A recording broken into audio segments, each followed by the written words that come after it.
tawag. Wala man lang sulat. Pati si Carlito, hindi na bumalik. Itong si Carlito, may pamilya pa ito?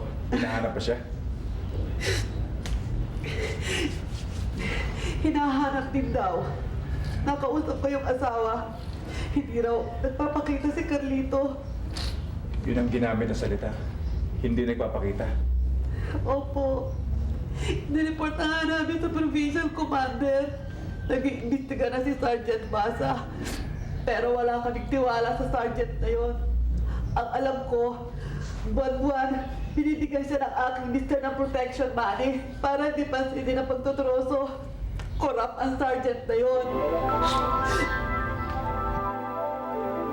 Malakas ang kutob kong iisa lang ang kinidnap sa kasong ito. At malakas din ang kutob kong milyonaryo na itong nawawalang driver ni Don Alfonso. Tinimbrahan ako ng aking mga kasamahan sa probinsya. Ay hindi nagtagal.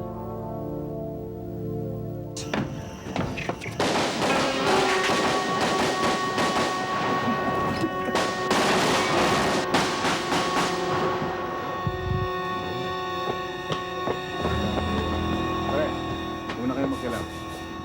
Jurisdiction namin to. NBI kami. Pero reglado.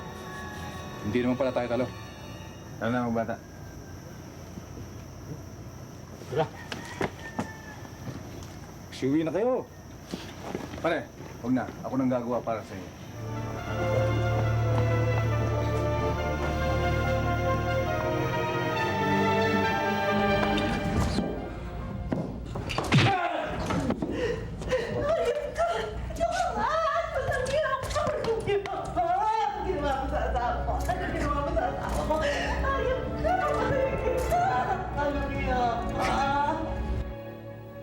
Madalas mangyari ang mistaken encounter, lalo na kung iba't ibang ahensya ng pulisya ang nakatutok sa kaso.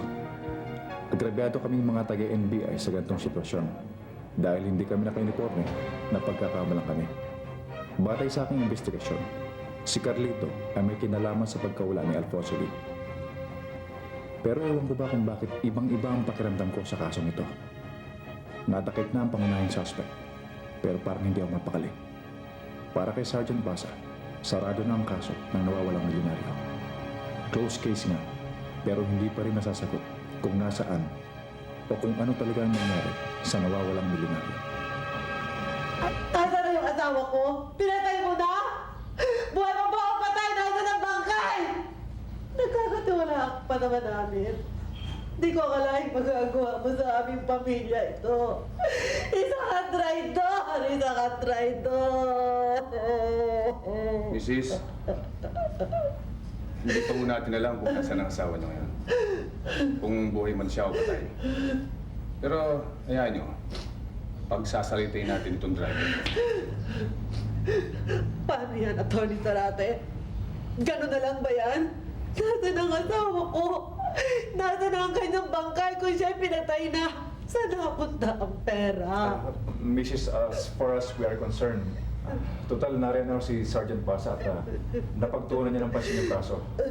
Ang mabuti pa, siya na munang bahala rito at maghihintay na lang kami ng request for assistance pa nagkataon.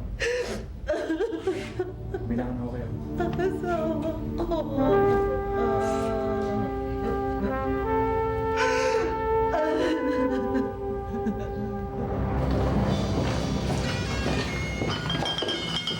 Dad, kung nagpakilala kayo na NBI kayo, sana hindi na kami nakabubukto.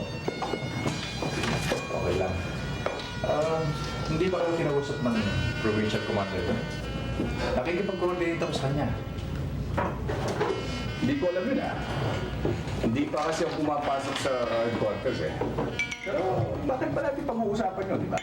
Tapos na yun Ang importante, siya nga pala, Dad. Ano pala ang full name mo? Mike Zarate. Attorney Mike Zarate. Attorney Mike Zarate. Ang ibig mo sabihin, attorney ka na Agent ka ba? Ano ang trabaho mo, Brad? Oo. Requirement ng batas na kailangang tapos ng law o CPA ang isang NBI agent. Hindi ko alam yun Sa amin kasi, high school graduate ka lang. Pwede ka lang magsundalo. Babalik tayo sa pinag-uusapan natin kanina. Yang si Carlito Meneses. Suspected na courier ng NPA yan. Matagal namin sinusubaybayan yan eh. At nung napalitaan namin na si Don Alfonso na wala, kasama yung driver niya, yan na siyang naitindawan. Titigil na lang pa kayo kay Carlito? Paano yung mga iba niyang kasamahan? Kasamahan? Yun, nasa bundok. Palagay mo ba, mag-iimbestiga pa kami sa bundok?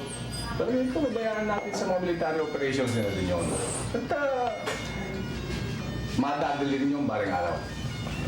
Balita ko, meron daw nangingikil kay Don Alfonso. Buwan-buwan, nagbibigay siya ng protection money. Mga NPA yun. Nangunguha ng protection money. Uso sa probinsya yan, di ba?